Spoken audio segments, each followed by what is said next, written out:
My hands were horrible for like a whole like year, and it was bad before I started. So it's like we're talking like 2-3 years of horrible hands, and then you're like, it's not getting worse, I still can't do anything. But once I started to actually write down what was happening, you actually start to see the tiniest change, and then that's how you know if you're making progress. But if you never take a photo, you write anything down, you can't see it because you're living in the day-to-day struggle. Hey, just on my way to meet my team right now, and just really looking forward to it. We usually meet once in a while, and I really love that they all started off as clients who went through really severe eczema and topical steroid withdrawal, and now just being able to see them healed so much and be able to help others is just so rewarding and just such a blessing to be able to journey together now and to be able to give back to others. All right, so we're about to start working. We have Steph there.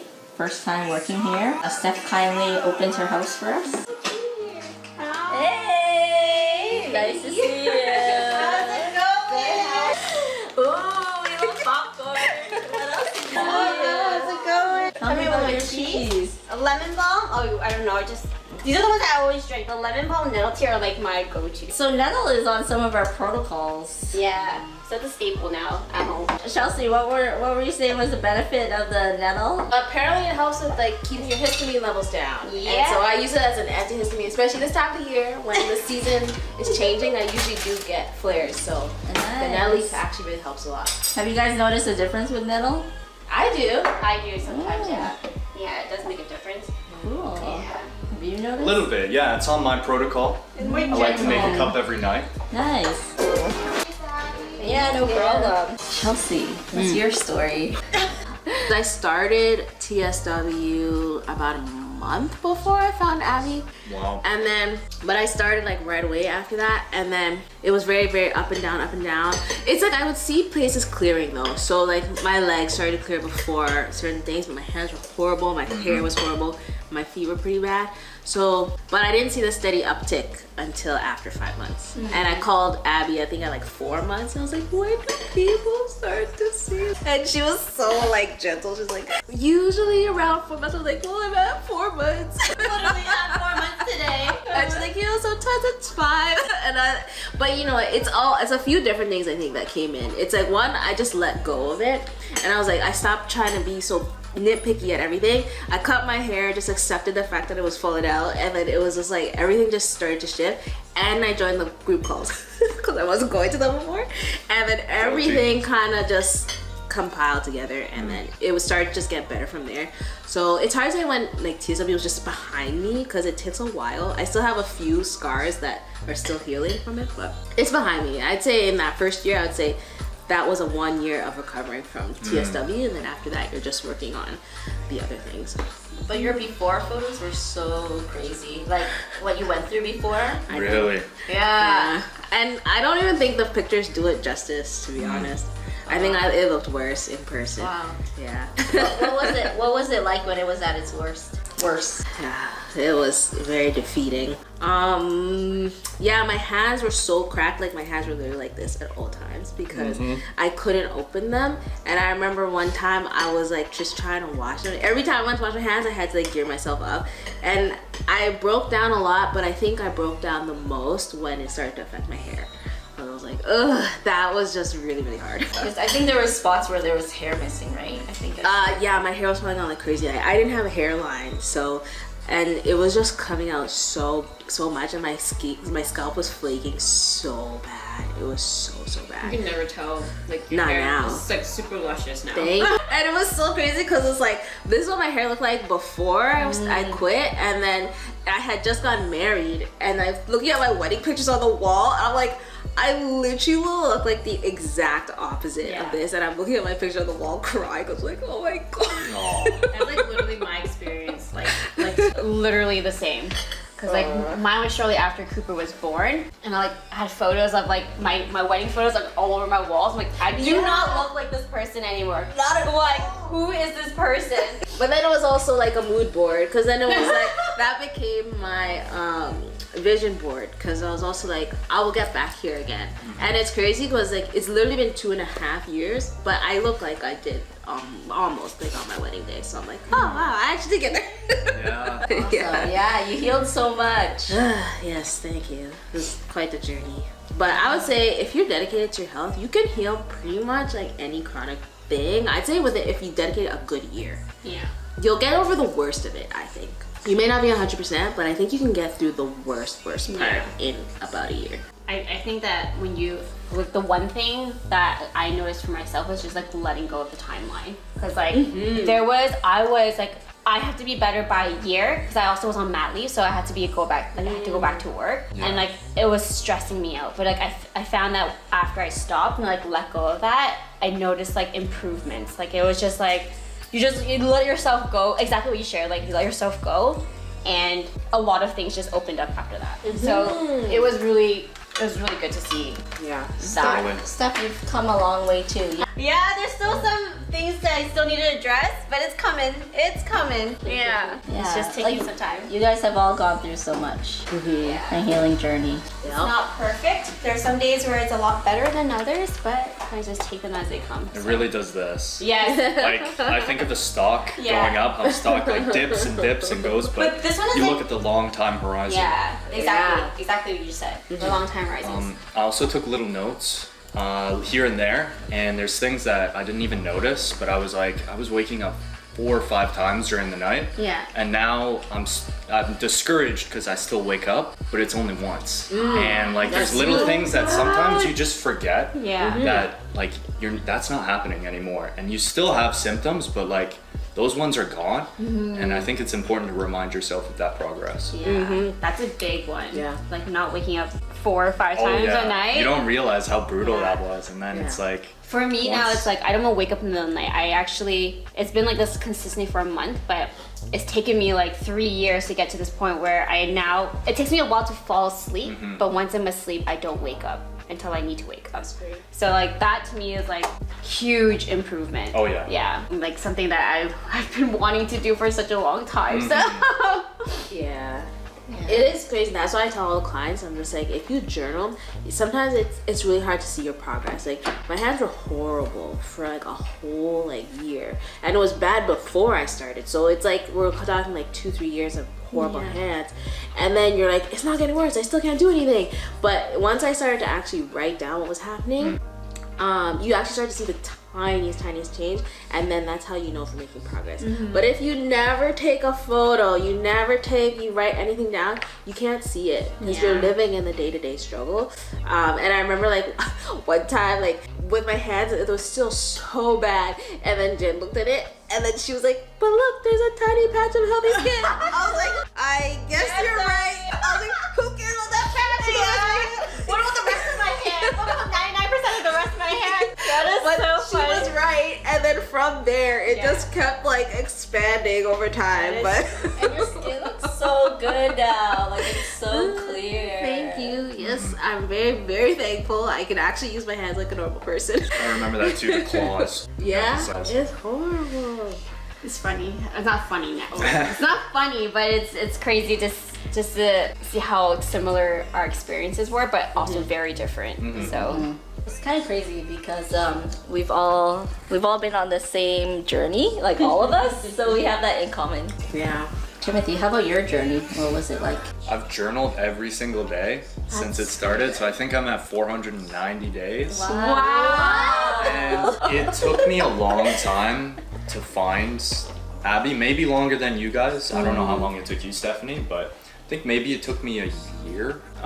To find the program, you mean? To find the program and to get involved and to start doing the protocols. And for the longest time, I think a lot of people just didn't know what to do with me. I had gone to naturopaths and they weren't very familiar with eczema or TSW or anything like that, but they still tried, and they had me doing supplements, but not really taking any tests, which is something that Abby does, which is really great. And yeah, it took me a long time, and that first year was really tough, but I remember seeing improvement after I started the first like 2 protocols. And then it wasn't like perfect after that, but I kind of knew that it would take time and that it's something that can continue a little bit longer than maybe a time frame that you have in your mind. And I tried to stay open with that, with not reading too many other people's stories about when it healed for them or when things got perfect for them, and just kind of understood that my body's gonna have its own timeline. And yeah, I've come a long way, and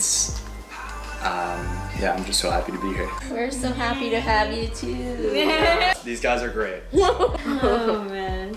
So you went through topical steroid withdrawal too. Yeah, so I took clobetasol, which is a corticosteroid, for probably 5 years. And I don't even know what I had at the beginning, but I remember in middle school I would just get little rashes right here. And who knows if it was a food allergy or if it was like a little bit of staph or what it was.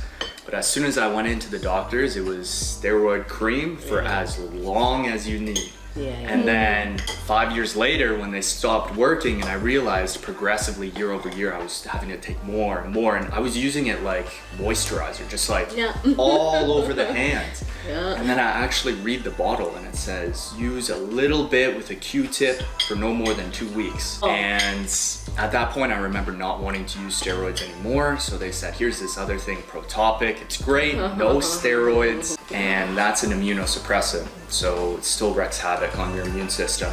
Used that for 2 years, and then when that stopped working, I just remember I was so confused, so I didn't know what to do. Then I discovered what TSW was, and I don't know, a lot of people can probably relate, but just consumed so much. I remember staying up till like 5 in the morning just reading and watching videos, and I was like, this whole world exists and I had no idea, and I was just using these steroids for so long. And then from that point, it maybe took me a year to find Abby and Eczema Conquerors, and then started on the protocols. I've done 3 so far, or I'm on my 3rd, and I'm seeing progress, and I'm super pumped about that. Wow, what a journey. It's tough. I think that was like the hardest part, was when I found out about topical steroid withdrawal. I was so mad. I Because know. like, how did not a single person tell me? Like, I've had eczema since I was an infant. I've been on steroids since I was an infant, and not a single person could have warned us about this. And my mom was really mad too, because it's heartbreaking to think that you were trusting the doctors, and there's just this. If you just had this little piece of information, everything may have been different. So, 100%. Yeah. It's crazy because you guys, like, you felt anger, right? I actually, like, when I was reading on TSW, I actually felt like fear. Like, I was scared. I was like, how do I do this? And I even tried it, like, maybe this is before I actually read up on TSW, but like, I remember reading it like just here and there on like Google. And I would say I tried it for like 3 weeks, and it was like I couldn't. And then I went back to steroids. And then that's when, like, after I had Cooper and like nothing was working, I'm like, I just have to at this point. But it was like fear of anything. It was fear over like anger. Like, I wasn't feeling anything else but like being scared. I was scared too. Yeah. My mom was the one who kept pushing me because she found it. Because we're like, okay, what is going on? This is spiraling out of control. And she found Eczema. And then She found Eczema. yeah, she sent it to me, and then I read everything. I was like, oh my gosh, this is probably what I'm going through. This makes so much more sense. But I was terrified. I think I literally called my mom crying. I was like, I don't think I can do this. I don't think I can. And she was like, I said, I think you have to. And then I was like, I don't know. It took me a while to gear up to it, but then I also was like, this isn't helping. So I was like, well, this could help. And we thought the turnaround was gonna be like 3 weeks. I was like, oh yeah, like it'll like get bad and start to get better. So I gave myself 3 weeks. It was like over Christmas break too, and my work gave me extra time off. And I was like, all right, like by the time the new year comes, I should be like maybe on the uptick. It was so bad, but I was so committed. I didn't touch the steroids though. I was so committed. I was like, I have to figure this out. That's why I was like desperately searching, and then I was like, okay, you know, Instagram, show me something. I was like, eczema, and then Eczema Conquerors. The Eczema podcast, how helpful. Yeah, it's funny you say your mom. My mom was the one who found it too. Oh, like, yeah? And then also Abby. Oh, nice. I don't know if she hopped on a call with you guys. But your mom hopped on a call with us after your call. So it was after. Yeah, but after your call. She did listen to Abby's podcast, and That's then she was like, amazing. Tim, check this out. And I was like, oh, now here we are. That's amazing. Oh, your moms are so sweet. Shout out to moms. Yeah, honestly. yeah. They cried with us. No, seriously, oh my gosh. Yeah. It's so emotional. Yeah. Like I remember just like even after Harper was born, it was like I actually moved out of the house and had to go live with my mom, and she would literally just like sit there and cry, and she's like, this is all my fault. I was like, this is I know. she it's literally so bawled hard. and Yeah. just like, I'm like, this is not your fault by know. any means. It was just, yeah, it was really heartbreaking to see her go through that too, Yeah. right? Because Both like, my parents, yeah.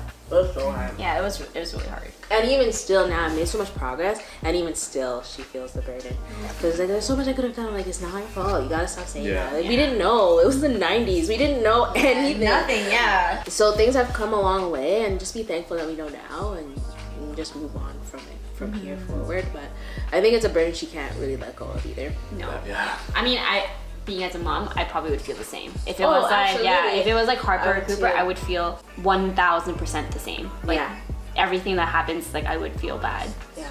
And it kind of broke me too, because it's like I was 30 and I'm like crying, and my mom had to like also, my parents had to bear that burden too. Yeah. And like I literally felt like a kid because I was like relying on them. I couldn't wash my hair. My mom was like, come and wash my hair. I'm like, oh my gosh, my mom hasn't washed my hair since I was like 10. I was naked in front of my mom, like literally naked. I was like, Mom, I feel so violated, but I don't care. I honestly don't give a F. Like at this point, yeah, I'm like, I just need you to help me because I can't touch myself. Like I can't do anything. I can't put my clothes on. I can't tie my hair. My hair was like all over my face. Yeah. I'm just like, it's Yeah, so bad. it's just like it just like made me realize like your role as a parent never ends, and it was just like it was just such a very clear window into them feeling that burden as well. Like parenting 100%. never ends, and I would do anything for you, literally anything.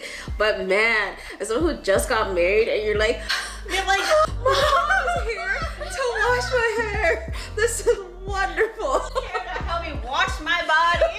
Toy's like, oh god, Toy. No, I totally get it. No, I think I struggled a lot to like be vulnerable with mine, and for me it was everybody wants to cover up, but I don't like people seeing me, Yeah. or I struggle having people help. So my mom really had to like work and ask like, are you okay? Are you really okay? Like, can I help with this? And it's like, no, actually, yeah. So there's definitely a bit of pride, and that really gets hit, I think, with going through this. But people around you, like our moms, they want to help, Yeah, and they 100%. want to be there for you. And I think it, like, at the end of the day, it's nice, and you need it.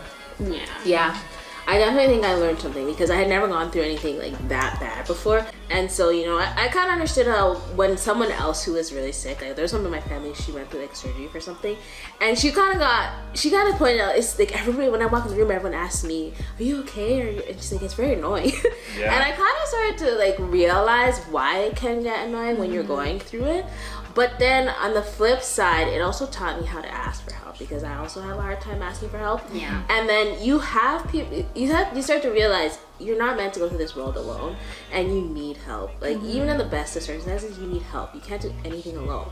And so it taught me how to ask for help. So if someone's like, what can I do to help? Instead of being like, oh, I'm okay, you're just okay, give them something to help with. If you're having trouble, like I was having trouble cooking, so like, you know, my husband's family, that's like, what can I do to help? You could make us food, because otherwise Jesus is gonna go out and buy pizza and burgers. Could you make some food? Like, that's helpful. And like my mom, like she's like, what can I do? It's like, well, I can't wash my hair. Can you help me wash my hair? Like, can you come help us to reorganize the apartment, because I couldn't do it and we just moved in. So she came in one day, helped clean up, and like her and Jason like just put everything in different places and organize the kitchen so that it was helpful. Or like, I think like I was trying to do like the salicylate diet, and like I've never eaten like that before, but then I pulled the recipe. I was like, can you help me make this please? And she made like, there was like these potato patties or whatever. She made a whole bunch, and just so I could freeze them.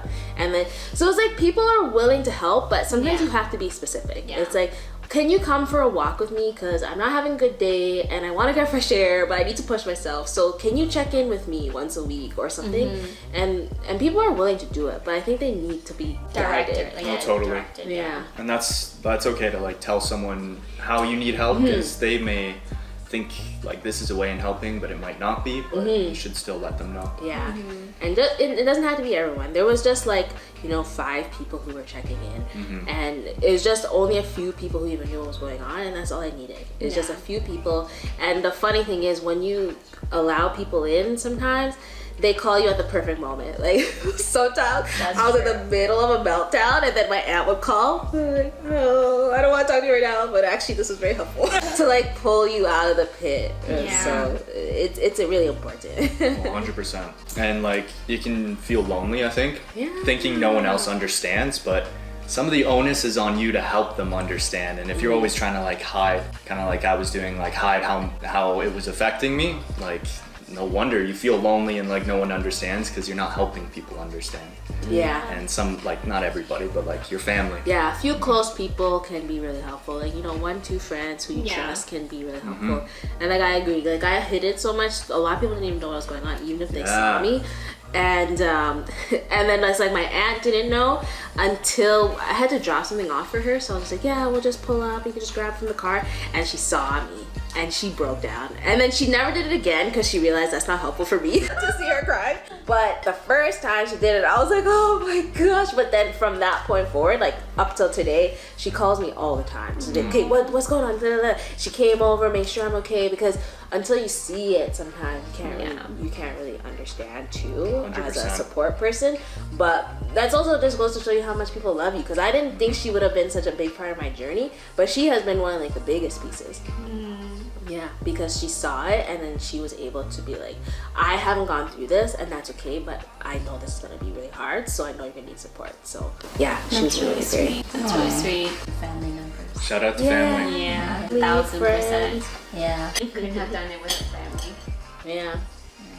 And shout out to partners. I was gonna say to Not partners family, but partners. who came into Oh this my God. unknown. Seriously, After we were all lock them in, and then do this. Sorry, Alex. No.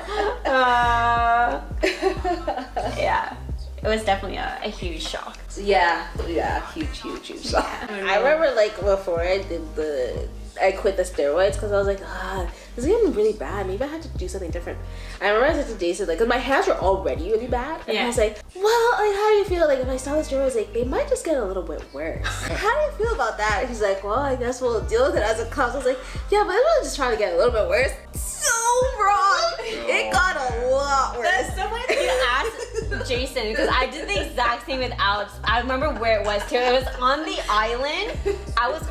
He was holding Cooper, and I was like, so I read online, and I might stop the steroids. He's like, okay, so what happens? I'm like, well, apparently it's gonna get really bad, but like for like 6 months. He's like, that's fine. It's like 6 months, and then I was like, no, it was not 6 months. It was like a year. I was like, my bad. Oh yeah, my and then after I decided to quit, then I started seeing, some people are 2 years into TSW, 3 years, 5 years. I was like, I didn't do 5 years of this. No. Absolutely not. It's funny we laugh about it now, but I have to think of it, we're like, why? Yeah. Why did we choose to do this? Oh my gosh. Yeah. That's so funny that you did that though, because I did that with Alex. Like, I literally asked him, like, is it okay if I join this program? Because I'm going to quit the steroids. And it's like all hell's gonna break loose. He's like, yeah, it's fine. You're like holding a newborn child. It's like, sure, why not? What's another hurdle here? The biggest hurdle of life. Yeah. So TSW is, you heard about it after the program or before? I heard about it before the program. It was like, I would say I was working at a wholesaler. So that was like maybe before I even got married. So that was like 3 or 4 years before. But it was like, there was like only like one blog post on it and very minimal information. But when I read up on it again afterwards, like in 2019, that's when like I read more about on like Google. People were talking more about on YouTube, IG, Facebook. So that was like when people were actually starting to come forward about it. But yeah, so I think that's like when I read more about it, I felt more confident in this is this is my next step. Because when I first heard about it, it was so little, like I thought this was like a one-off case kind of situation. So and then you decided to stop this. I decided because it wasn't working, because I was on clobetasol, but I was on that for 20 years. Like straight, like every day. Yeah. every day. And I was doing the exact same thing. I'm like, oh, it's like a moisturizer. I was like, everywhere. And then I slowly, actually, when I heard about the TSW 4 years before I actually did it like fully, I was actually doing lower dosage of the steroids. So that's when I started to slowly wean off of it. But I was experiencing more and more symptoms then. So it was like a journey. So, but I didn't know how to do it because like I had no one to assist me with this. I didn't know what the right approach was. Same. So. And I think I kind of wish I found this program before I did that though, because I probably wouldn't have had to. It would have just probably weaned off. Yeah. With the support. Yeah. So I mean, I think it did make faster healing. Though. Did you guys both quit cold turkey? I did. Yeah. I did. But then when I had the epidural, apparently some epidurals, they administer steroids with it. So I had the epidural when I was giving birth to Harper, and I had to go through it again. And then I was on antibiotics. I had penicillin, so antibiotics during birth. And that's like when I got the staph infections, like right afterwards. So it's like, I think that was honestly actually the worst for me. The staph infections was actually worse than the TSW. Yeah, because TSW was like, I was bedridden, I was like flaking, I was like literally just shedding skin constantly. But the staph infection, it was like, I don't even know how to explain it. It was like a deep bone itch to the point where you're scratching and your skin's literally like coming off and it's just raw skin and it's just weeping. Like it was like covered. I would like gauze my arms and my hands and it would seep right through the gauze. Oh my god. Yeah, that's how, like, it was bad. Same. It was bad, yeah. You take it off and it's like peeling your skin. Yeah, and it's like stuck to you. So you're stuck to you. Oh, yeah. And like there's like a smell to it. Oh yeah. And then when that happens and you're like, you itch and you're out in public or you're at like, you just get super itchy, you go into the bathroom and you're like, oh, I can't. Yeah. And then you come out and you're like, I'm literally like wet and this probably smells and you get all self-conscious. Yeah. Actually, I didn't even leave the house. I was literally like in my bed for like 3 months straight, like in my bed. That was a very traumatic time. I think giving birth for both of us was traumatic. It was so traumatic. Like Alex and I joke about it, but I'm like, I'm never getting pregnant again. Like I cannot. Yeah. It's hard for us, but it's really interesting because you guys mentioned you stopped steroids cold turkey, and we usually don't recommend stopping cold turkey. We don't know, but that's because from our own experiences, right? We've experienced the cold, like doing it cold turkey, but we also know now with right practitioners, you don't have to do that. But we didn't know that. Nope. Like this was like what 5 I years also ago. didn't know people got hospitalized. I didn't know people could do that. Like I see how you could easily get hospitalized from something like that. So I'm very thankful that did not happen. But I could see very quickly how it can be a dangerous situation. Definitely not good. Yeah, I think there's like so much shock and anger and like worry that you're like, throw these out. Like don't even use them anymore. But I think there is a place for like slowly weaning off.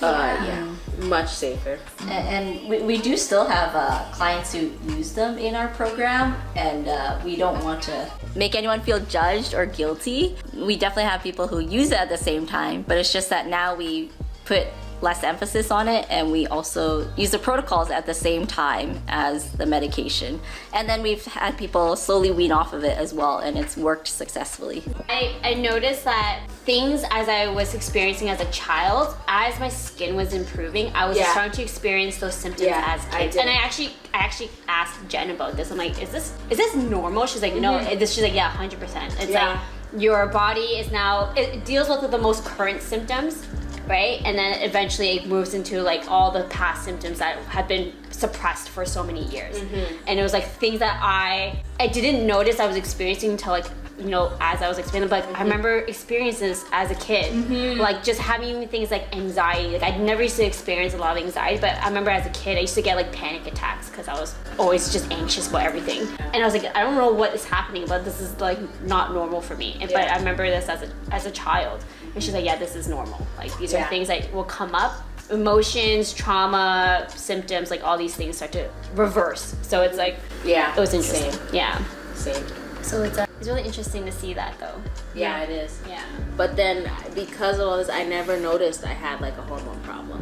So I was like, I'm fine. Like Other people in my family have hormone problems. I don't. My only problem is allergies and eczema. But now it's like, now okay, we've addressed some of these things. You start to see the underlying things, and I'm like, oh, I gotta deal with this hormone problem now. But it's good because you know you're taking it now. And something that she pointed out to me, which I never considered, was that I was taking the cortisone creams all through puberty when my hormones are developing. So it would have an effect. And even like when I think back to like when did, for example, my scalp eczema start?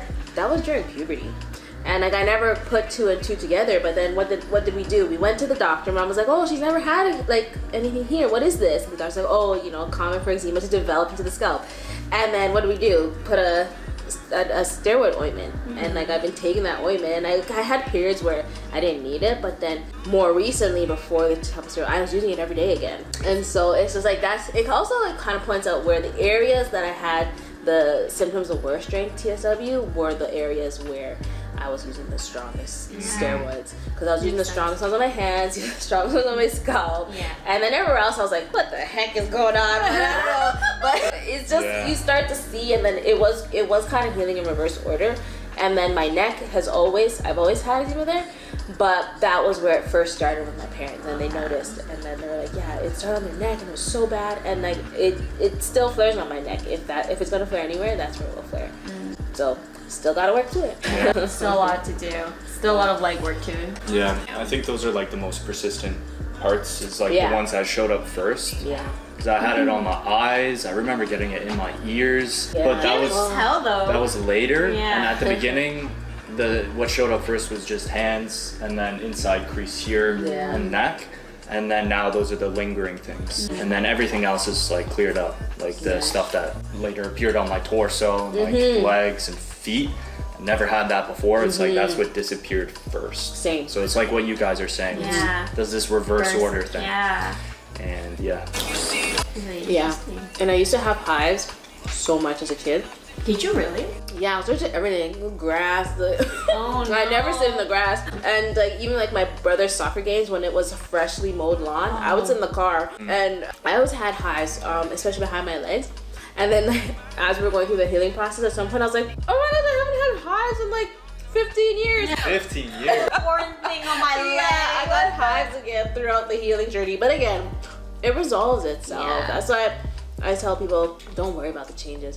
If I started to like analyze every single change in the rashes over the course of the protocols, you drive yourself crazy, because it's just gonna keep changing. And essentially it's all dermatitis. It's all just inflammation. We're gonna treat it all in the same way. So if it changes, it's okay. Yeah. As long as you're not like dealing with an infection or in extreme discomfort. My experience was, don't panic about it, and let's just continue pushing forward, because every single thing resolved itself. Yeah. And my rashes look so different over the course of the protocol, 100%. And it's all fine.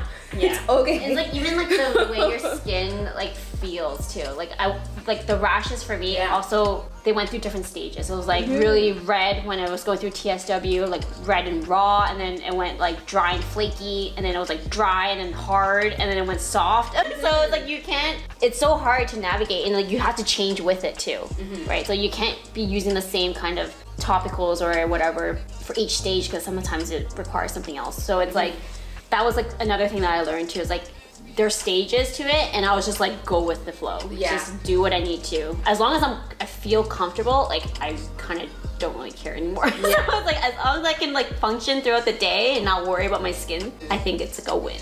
So. And your body kind of tells you when it's done with something. Yeah. Like there was a point where I was constantly wearing gloves and it felt good, and then at some point my hands were like rejecting the gloves. It's like, enough of the gloves, and take this stuff. Yeah. And it's like if I had them on, I was so uncomfortable. You just had to, it just needed the air. And so it tells you what it needs. And even like sometimes you panic, you start layering a million creams, and then at some point your body's like, I don't like that thing, even if it's fine. And then you just simplify, and then all of a sudden it's just fine. It kind of tells you, communicates what you need and what you don't need. Very true.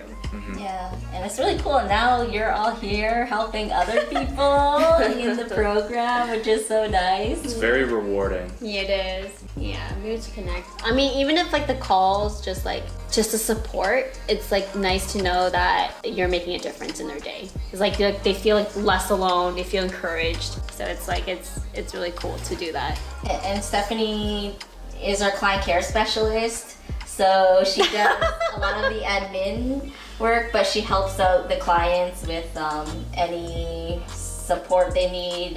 She helps with supplement order, and so does Timothy here as well. Trusty sidekick. Yeah, definitely trusty. I was telling Abby this, like I was telling you too, when I first joined the program, when it was just coaching calls, like there was no protocols or anything like that. I was like, I have a feeling in the future, like I'm gonna work for Abby. It was a really weird thing. Like I just felt like this was like my calling.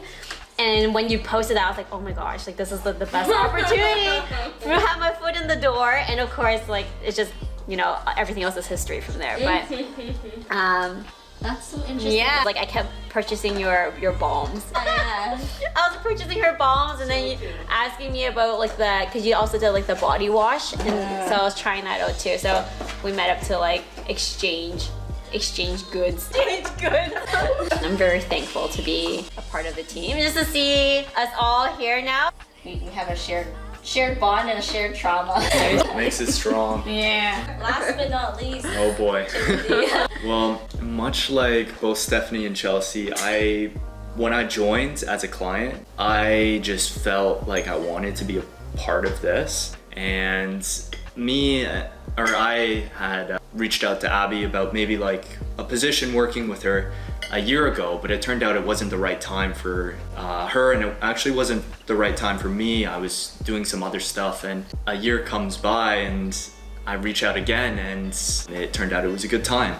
And coming on board, I just love being a part of this and getting to be someone that maybe I wish I had, or being part of something I wish I had at the beginning before I found Eczema Conquerors. And I just love being a part of it. Something that is like a passion for me and something I care so deeply about, like each and every one of us here. And I used to do sales, and I didn't feel fully confident in the product I was selling, that it was actually for the benefit of the client and not just for the financial gain of the company I was working for.